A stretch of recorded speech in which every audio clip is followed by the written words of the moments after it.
26મી જાન્યુઆરી અને 15મી ઓગસ્ટ આવતા જ લોકો મોટા મોટા સાઉન્ડ સ્પીકર લગાવીને દેશભક્તિના ગીતો વગાડવા લાગે છે. કાર પર કે બાઇક પર મોટો ઝંડો લગાવી લે છે. માથા પર તિરંગાની જેમ ટોપી કે સાફો પહેરી લે છે. કહેવા મુજબ આ છે કે શું તમે આ બધાને દેશપ્રેમ કહેશો?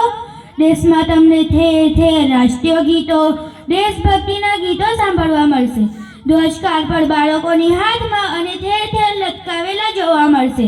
શું 2 દિવસ દેશભક્તિના ગીતો ગાવાથી કે શહીદોને શ્રદ્ધાંજલિ આપીને જ આપણી ફરજ પૂર્ણ થઈ જાય છે? આપણો દેશ પ્રેમ માત્ર 26મી જાન્યુઆરી અને 15મી ઓગસ્ટ સુધી જ સીમિત છે.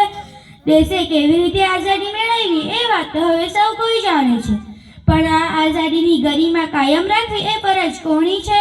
પોલીસની? સૈનિકની? નહીં, આ બે તો માત્ર પહેરેદારો જ છે. દેશની સ્વતંત્રતા અને તેની સંસ્કૃતિને સાચવવી એ દરેક ભારતીયની ફરજ છે. તેનું કર્તવ્ય છે, તેનો ધર્મ છે. દેશમાં વધતો આતંકવાદીઓનો ત્રાસ એટલો નથી દુઃખી કરતો જેટલી હાલ બની રહેલી ઘટનાઓ. દેશમાં ઘટતી મહિલાઓની સુરક્ષા, આ બધું જોઈને માથું શરમથી નમી જાય છે.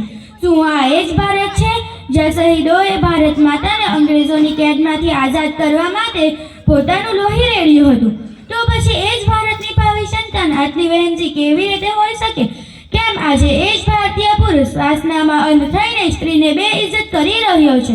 શું આઝાદી પછી આપણે આ જ મેળવ્યું છે? ભારતે દુનિયામાં એક નોંધપાત્ર સ્થાન મેળવ્યું, પણ આપણે નૈતિકતાની દ્રષ્ટિએ આટલી નીચે કેમ આવી ગયા? ઘણા નેતાઓએ અને ઘણા ભારતીય ધર્મગુરુઓએ આ માટે જાણે અજાણે સ્ત્રીઓને દોષ આપ્યો, તેમના પહેરવેશને દોષ આપ્યો, પણ આ બધી પુરુષ સમાજની પોકળતા છે. જો તમે ફિલ્મોને કે પશ્ચિમ સંસ્કૃતિને અનુસારીને પુરુષ હોવા છતાં વાળ લાંબા કરી શકો છો, કાનમાં બુટ્ટી પહેરી શકો છો, બરમુંડા પહેરી શકો છો, આવડતા ન હોવા છતાં સ્ટન્ટ કરવાનો પ્રયત્ન કરો છો, તો પછી સ્ત્રીઓને પણ ફિલ્મોને કે પશ્ચિમ સંસ્કૃતિને અનુસરવાનો અધિકાર કેમ નથી? દરેકને પોતાની રીતે સ્વતંત્ર રીતે પહેરવા ઓઢવાનો અધિકાર છે અને દરેક સ્ત્રી પોતાની હદ જાણે છે. નજર તો પુરુષ સમાજની સ્ત્રીઓ પ્રત્યે બદલાઈ રહી છે. તેથી જ તો આજે ફૂલ જેવી માસૂમ બાળકીઓ પણ સુરક્ષિત નથી રહી. બદલવો પડશે સમાજ, પણ કોણ બદલશે? કોઈએ પણ કોઈ અવતારના આગમનની રાહ જોવાની નથી.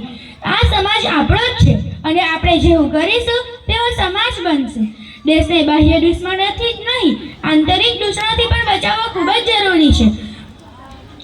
26મી જાન્યુઆરી કે 15મી ઓગસ્ટે તમારામાં દેશભક્તિનો થોડો ઘણો પણ જોશ આવતો હોય તો તમારે દેશ માટે કંઈક કરવું પડશે.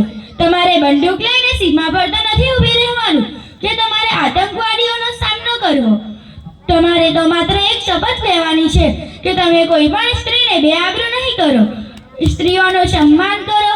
શું લઈ શકો છો આવી શપથ? અસ્તુ. જય હિન્દ, જય ભારત.